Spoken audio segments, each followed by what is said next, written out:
Hey everyone, welcome back to the channel.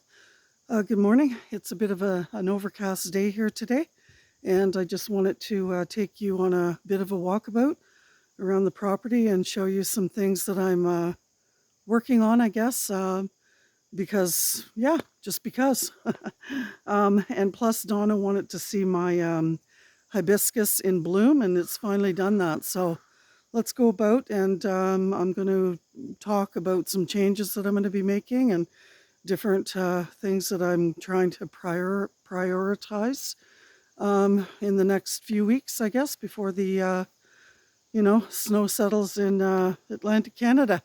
So let me spin you around. Okay, so here we're at the uh, side of the house here on the west side, and this is the one area that I thought was going to do really well this year. Did really well last year, but the pest pressure here was crazy. Now, this is finally started to set some fruit here on these tomato plants. The pests stopped chewing them, I guess. I have no idea if they're going to do anything. This one doesn't have any flowers or fruit on it. This one has set fruit. I believe this is called the black crim. There is yeah, and that's going to come off. So this time in the year, you want to pinch off any, because that's not going to develop into anything. I mean, we're the beginning of September here, going into the second week of September, so I want all the energy to focus on those fruit. I still have some harvesting of basil that I need to do. This one here, I think, is also a black creme. I don't see any fruit on it, but I'm going to leave those. I'll leave those flowers there. This is the plants that are the seeds that Allie sent me. So this is the Midnight Roma. There's definitely some flowers on there, but no fruit. This one's got no flowers, no fruit. So anyway, yeah. The lone little over there by my clippers and whatever, those are I have the two lilac bushes that I need to get in the ground. In that bag just past it is all of the shade cloth that I had above the raised garden bed over here, which I've removed. And so yeah, so here, this, I don't know, I guess there's sort of like a red, sort of a reddish pink kind of phlox. This is all going to be coming out of here, and I'm going to be relocating it elsewhere. The same as this daisy.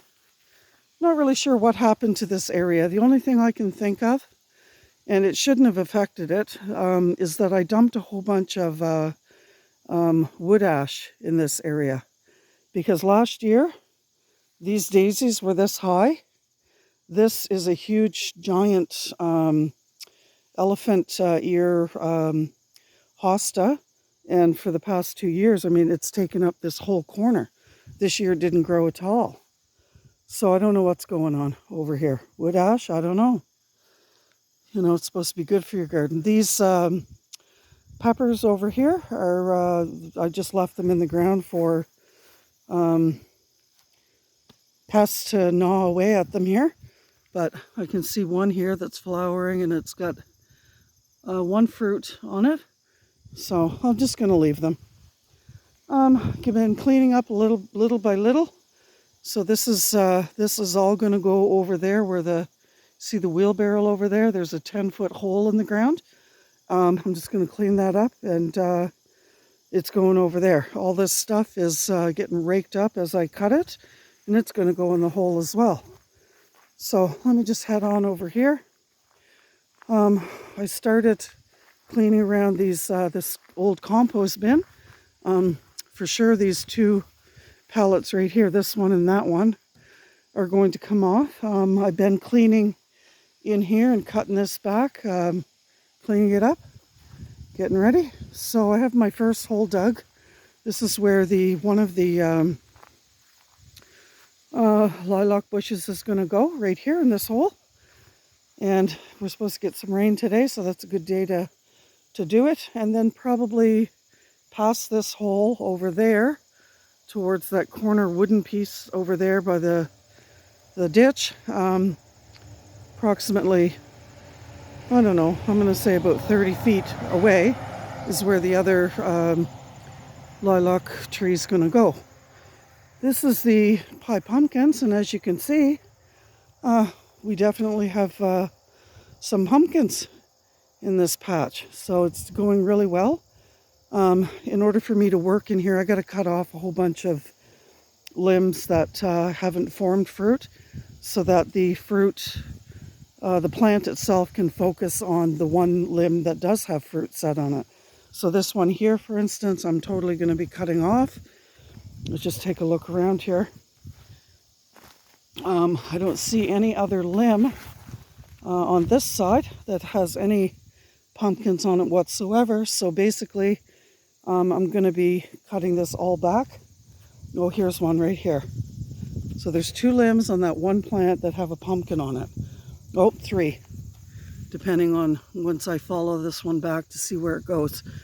In total, in this area, I haven't super get in here and counted them all, but you can see 2 up there. There's 2 plants all together in there. Let's see, 2 pumpkins there. And just go in here, guys. There's another one right in there. And there's another 2 right there. The rest of this limb has nothing on it. Well, there's one that's developed, but that's going to be cut off because I want this plant to focus on the fruit that's already set. Probably only has a couple weeks left. There's another 2 there. There's 1 there. So, yeah, it's going to get a good haircut. I see a little guy over there, but I'll make a decision as to if I'm going to keep him or not. Just got to be careful here that I don't step on any pumpkins.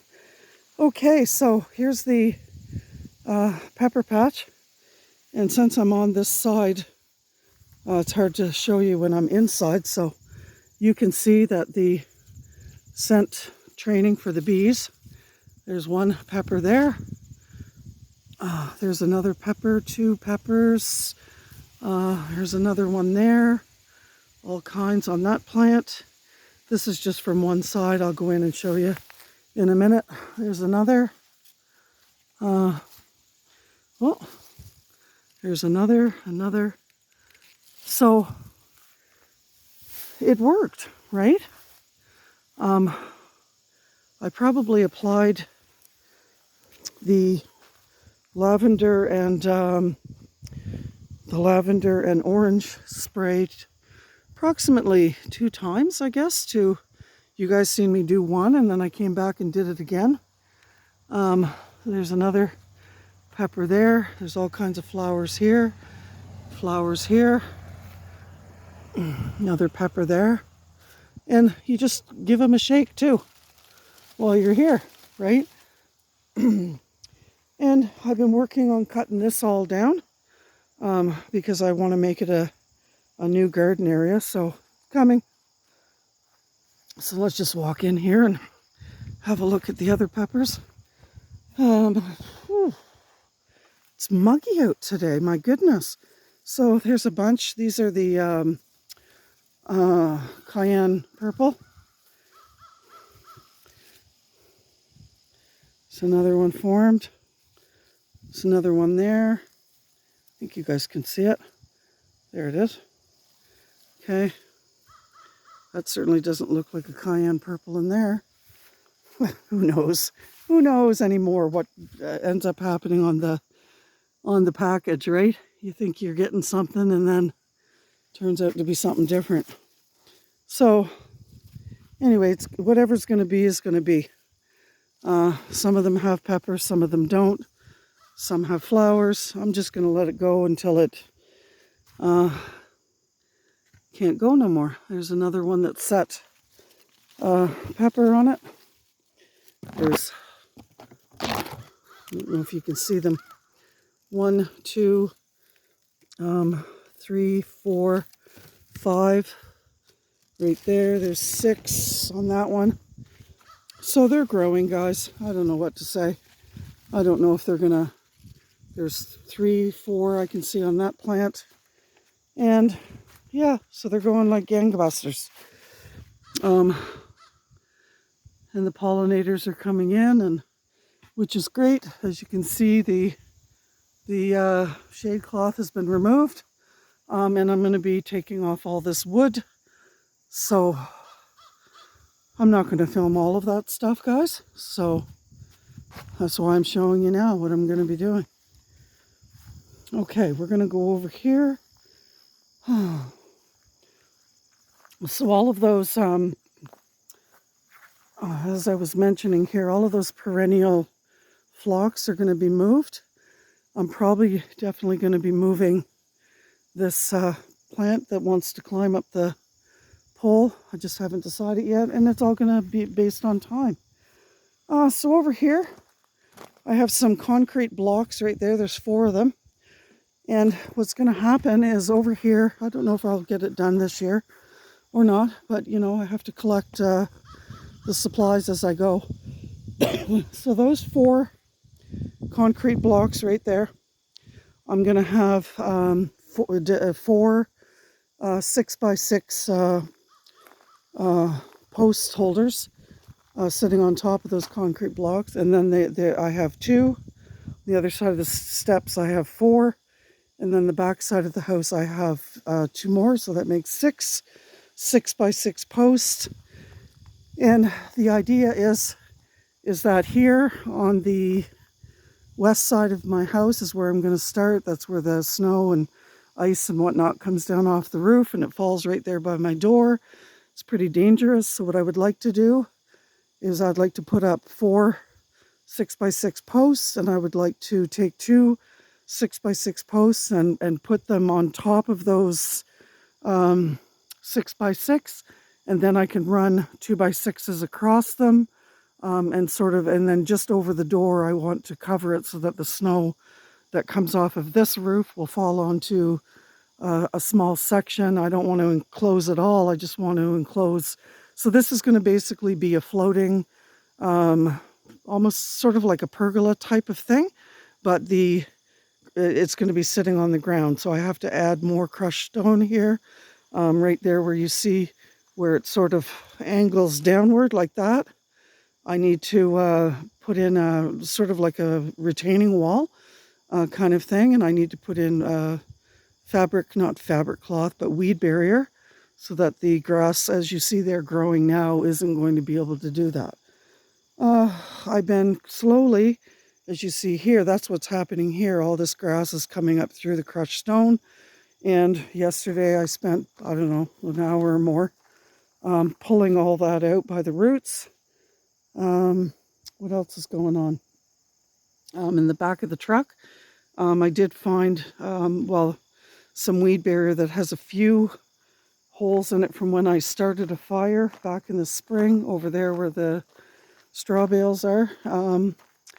And some of the fabric cloth had some holes that were punctured, so I took that off and I put new stuff down, but the sun has basically disintegrated all of that. Right here in the wheelbarrow is, these are 4x4 concrete post holders, which will eventually make their way over there where the raised garden bed frame is that I had and I'll have 4x4 posts going in there. So anytime that I put in a fence or post section, it's basically going to be floating, what I call a floating fence.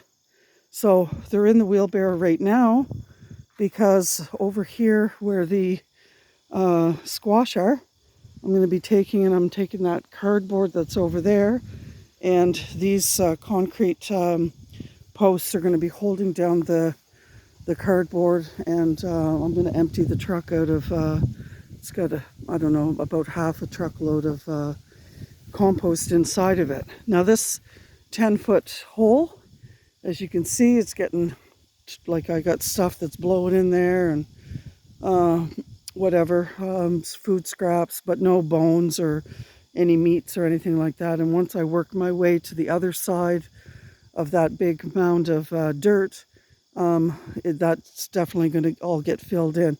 So I want to just back up here just slightly and then look towards the house. So where you see that hosta right there, sort of at the corner of the house right here, that's on a much higher level. So as I work my way down towards this garden area here, it's sort of at a different tier, which is fine.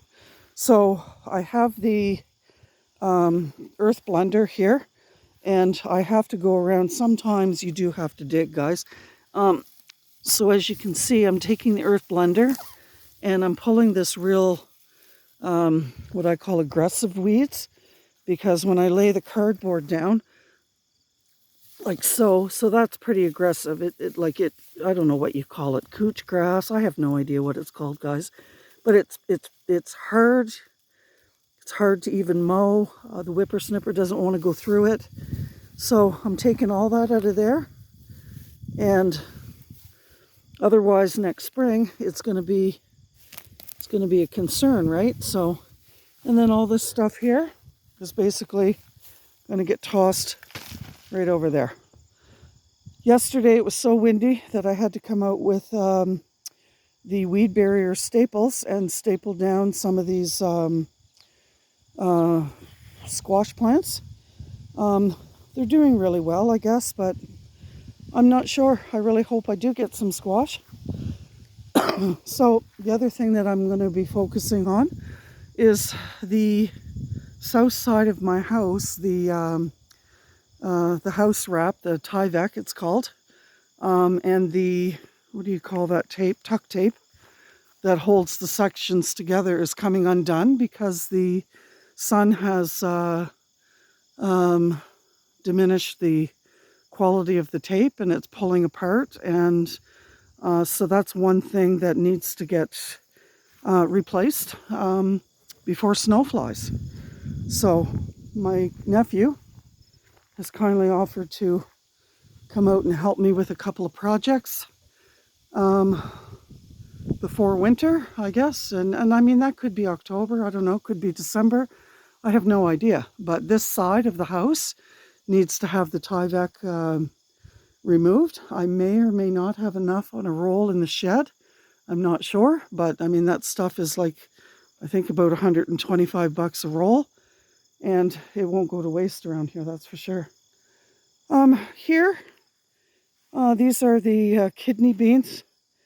I'm not even going to look to see what's happening. Do I have beans, don't I? I don't know. Not sure. I may or may not get to dividing these onion chives up. That might happen. All of these hostas are going to be taken out.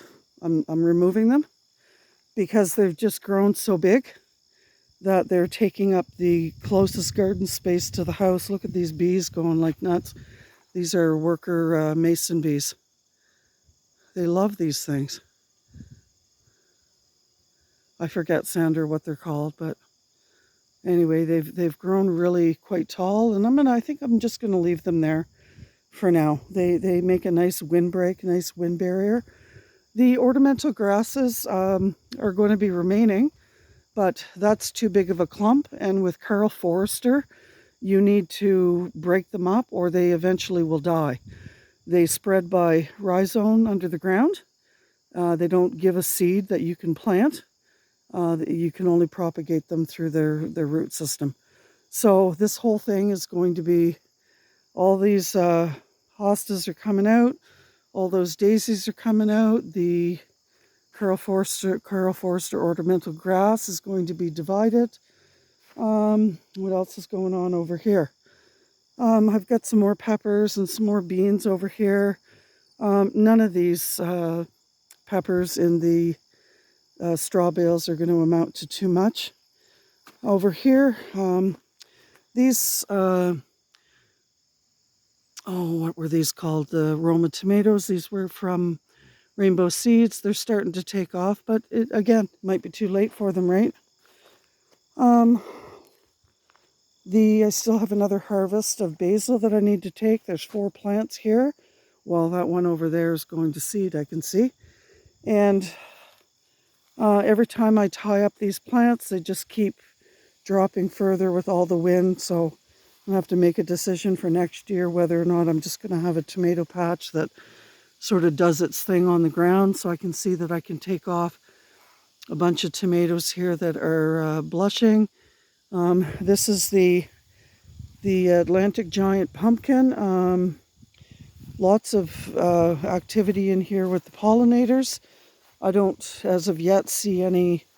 Oh yes, I do see fruit that's developed. Here we go. Okay. So there's at least 2 pumpkins there. So what I'm going to end up doing is developing that. I don't see any pumpkins in here at all. So I'm going to be coming in here and cutting off all these other leaders.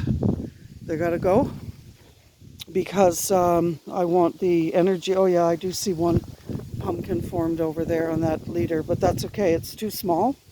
I'm going to focus my attention on this one and let it go. Let it go crazy. You can see why I had to pin down the squash over there. Well, actually the wind broke one of the plants, which has made a comeback, but the wind was just whistling around here and it was totally breaking the plants. So here we go. So we're heading over to the this is where I had the garlic this year, guys, and I had to go in here and do some weeding because that's what happens. Even with no dig gardening, you put cardboard down in the excuse me, and the soil over top of it, and if you don't plant anything in it for roots to take up, then obviously the roots that are underneath the cardboard in the ground are going to come up through. So there's some that I took off yesterday, and then you can see all along here, this is just weeds that I had to pull out. So this is where the garlic was. I still have some weeding to do. Just got to move this here, guys, because it's covering my little pear tree, which is still doing well. And that's, well, I guess there's only 2. These are, what do you call them, trailing nasturtiums. And yeah, so let's just get over here and have a look at these beautiful blooms, which have finally decided to show up. There they are. And there's all kinds of buds on there everywhere. So this one too has got lots of buds on it. But they're very pretty. They're gorgeous, actually. And also all these, the hostas in this section are all coming out of here because they're taking up too much space. And same as that daisy, it's coming out. So here's another hibiscus. Very pretty. This one here has sort of like a deep mahogany bloom to it. Look at you see the color here of what it's going to look like, and look at all the buds on it. So I'm thinking that after we get the rain today, it's going to show up. Yeah.